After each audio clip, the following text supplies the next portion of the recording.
Thank you for watching today. This is Kineer. Welcome to another Starfield video. It's May 15th and update 1.11.36 has been released from beta to all players. This update gives us huge changes to the game overall and 100+ individual bug fixes for gameplay, quests, and graphics. I've covered many of these in detailed videos linked in the description, but let's take a look at the top added features here. I'm not going to read this webpage for you. It's out there. You should go look at it. What I will note is I'm going to look at the top 3 items out of the list of 7 items that they have listed as major feature updates. That includes the improved surface maps, new gameplay options, which we're generally calling survival mode settings, and the ability to decorate ships. The other settings are important too, especially the last one on this list, the updates to the Xbox for performance and visual choices. So the first thing we're going to look at are the new and improved surface maps. Let's be honest, previous maps were almost non-existent. These are dramatically better. The new surface maps help you understand not only how to get around in your own city, giving you many fast travel points, but for the areas that are outside of cities, they help you see what's in the distance even if you can't see it on your local scanner. In addition, they provide more than enough detail to identify buildings and ships and decide whether you want to explore further on foot. I'm going to start off with a relatively low-level character, a level 15 or 16, on Akila. The character has just landed on Akila and has never set foot on the ground locally, but has opened up the local map, and this is what we can see. There's not a lot of detail for points of interest outside, but the city is very clear. Once we exit the ship, we'll have access to our normal scanner, and we'll be able to look around and see not only points of interest in the distance, many of which we'll recognize from their icons, like the cave,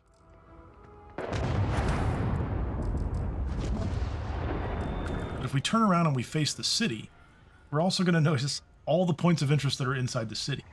Now, we can't fast travel to these points yet. We have to go to them, stand in front of them, and we'll discover them, and we'll see their title pop up on the screen, and then they'll be on our fast travel map, at least within the local map. Now, since this is the first time this character has been to Akila City, I am going to skip past the conversation with the guard. That will trigger a lead to a quest in the distance, but we're not going to do that right now. We're just going to head around to the right and go to the Trade Authority. As soon as we approach the Trade Authority, we'll see the title, Trade Authority, Akila City. That means that that is now on our fast travel map. We can go to our ship, we can go to the landing area outside the ship, and we can now go to the Trade Authority inside Akila City. You'll notice the rest of the icons are still dark.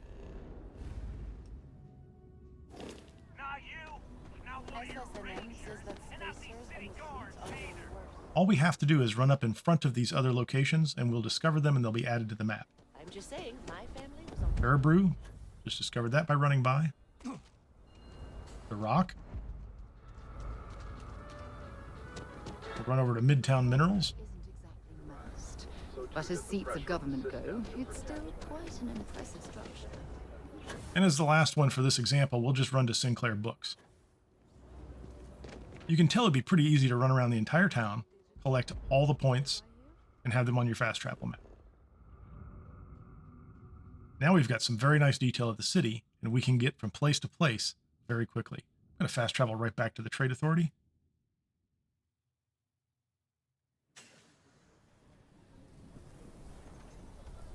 If I wanted to, I could go back to Sinclair Books.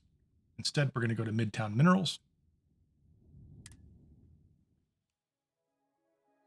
This will be especially helpful if you buy an apartment in this town, or any town. And now we can go back out to the landing pad.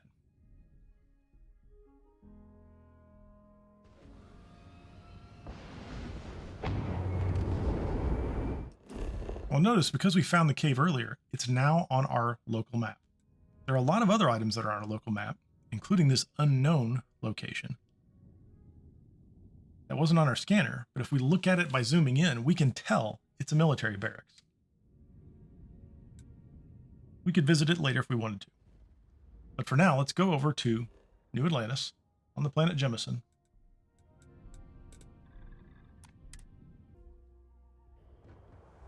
Let's open up our scanner.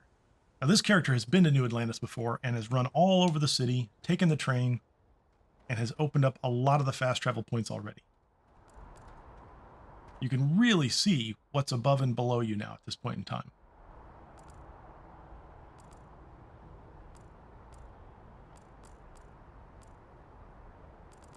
Just like on Akila City, we can also look outside the city itself. I'll pull up the map. There's an unknown point. There's a structure. There's another unknown point. And one over in the distance. And we can clearly see other places, like this one, that aren't marked. But we could set our own marker and decide to go out and see them ourselves.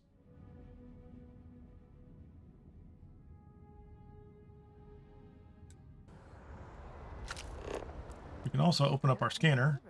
Pipeline substation, autonomous farm, a fracking control center. What's that one? An abandoned ship repair platform. That one wasn't marked on our new local map, but I bet it is now. It should be clear at this point that we haven't had to leave the area of our ship yet, and yet we've been able to explore, using the maps, a fairly large area and decide whether we want to go to specific points. We're going to run out to the autonomous farm. But on the way, we hear a ship landing. That's not going to New Atlantis. There's a ship landing site out here somewhere, and we may have just discovered it.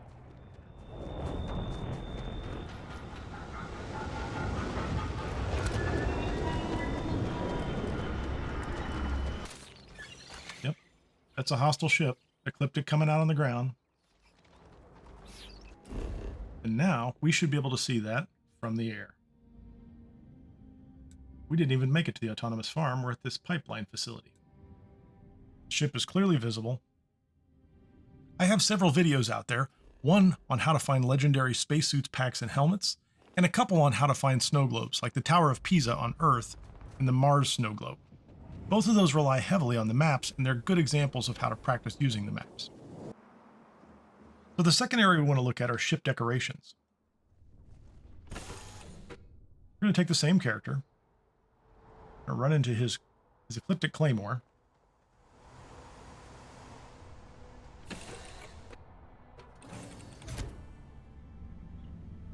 We're on the bottom level. We're going to run up to the bridge. And we now have a decorate button on the wall. If we open it up, start to place posters or other items that are suitable for a ship. We can't put down security robots. We can't build power plants. There are certain items that just aren't available. My crew always needs a reminder to clean up after themselves.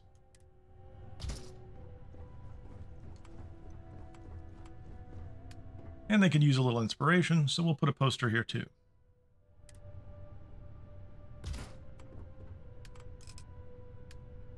And finally, a self-service bounty clearance terminal, because I sometimes accidentally shoot things I shouldn't shoot. It's that simple. You can use the decorate button on the wall, or on PC, the F key and the R key, and on console, whatever the equivalent is for decorating an outpost. This is just an introduction to decorating your ship. I have 2 separate videos on decorating your ship, one for a normal ship, and one, if you happen to be a Starborn or playing New Game Plus, for customizing the Starborn Guardian. Those are linked in the description as well. The last option we're going to look at are the gameplay options, what we're generally calling the survival mode options. This character already has survival mode options set. We're going to go into the settings menu, gameplay options, and you'll see where they're already set. You can set combat damage, ship damage. I have those set to hard. You can set whether your ammunition has weight. You can also increase your own carry capacity. If you decrease it, it goes down by 50. If you increase it, it goes up by 500. If you increase it a lot, it goes up by 1,000. You can really take carrying capacity out of the game. You will pay a price in experience, though. There's a single option for cargo access distance. If you like to be able to reach the cargo in your ship from anywhere in the entire settled systems, you can do that. Otherwise, you can limit it. I tend to limit it. You can increase vendor credits. This is not as big of a deal for lower level characters.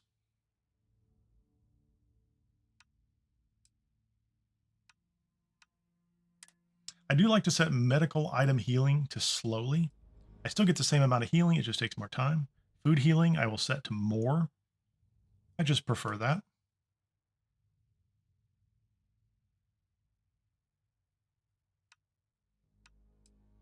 Sleep healing, location limited. I don't need to be able to sleep everywhere. I'm happy to go back to my ship or some specific location. I do like to have sustenance set to positive and negative, and that means I have to eat and drink food or I will be malnourished and dehydrated. But if I do eat and drink food, I will have bonuses. And the last 4 are about afflictions, combat afflictions and environmental afflictions, and I turn those on. The only one I leave normal is the affliction treatment, because when I take a medication for an affliction, I'd like it to go ahead and cure it, not just improve it. In the end, I usually find myself with around a 25% bonus to XP that I'm earning. In this case, I've turned something else on for an extra 2%, so I'm at 27%. It's worth noting, I have 2 other videos, Vectarian Crete Survival Mode with Afflictions, and then Cold and Dead Environmental Afflictions, which go into more detail on how the afflictions and the survival mode settings affect this character when he was at an earlier stage.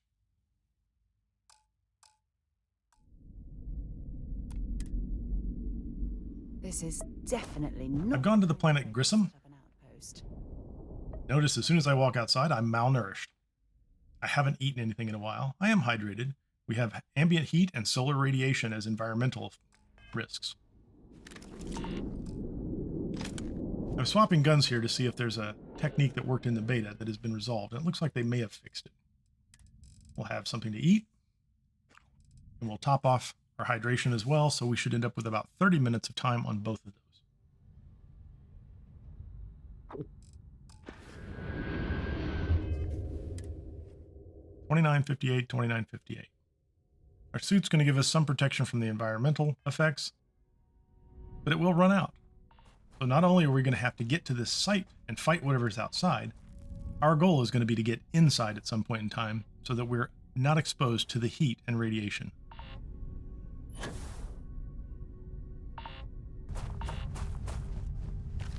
Okay, it's pirates. Let's get rid of these guys. And for some reason, I just got 35.7 damage multiplier. That's probably not right. We'll take out a few more pirates and move in closer.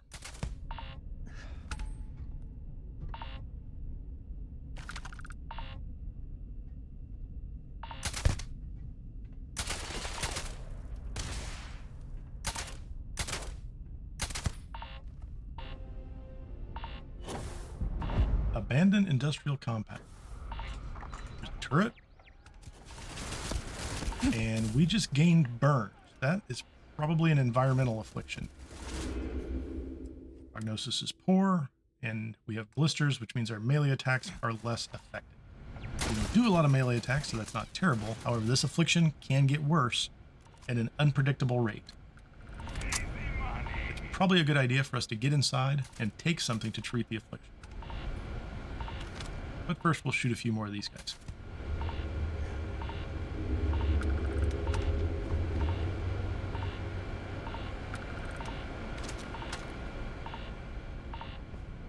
Let's head inside.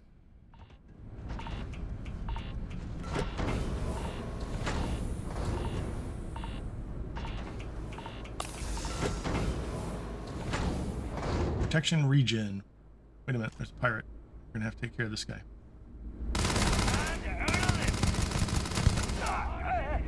Oh, that was an interesting effect. Hello. No.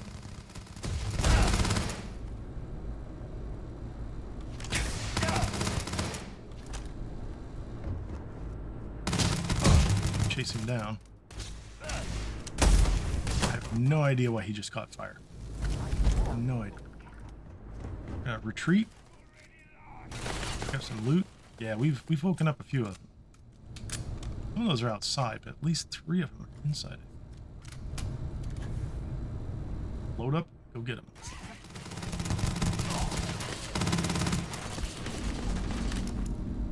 Six. He shouldn't be too bad.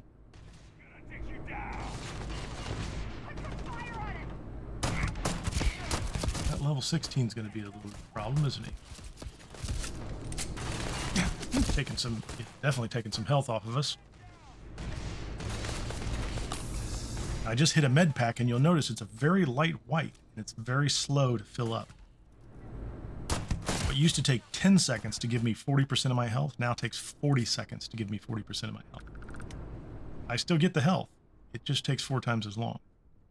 So we knocked those guys out. Let's go take their stuff, because we like taking other people's stuff. Kind of all about taking other people's stuff. Especially pirates.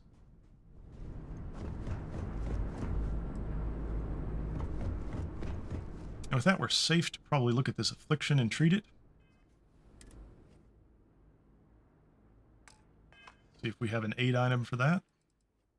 Sure we do. Burns are cured.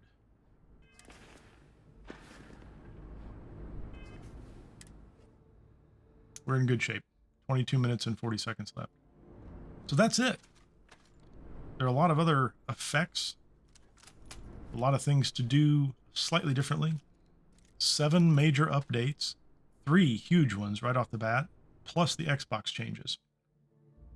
Thanks for watching and sticking around to the very end. I greatly appreciate it. Please remember, all dreams are within reach. All you have to do is keep moving towards them. Real change, enduring change happens one step at a time. So please hit that subscribe and notification buttons. Share the videos if you like them, and I hope you come back. This is Kineer, and I'm out.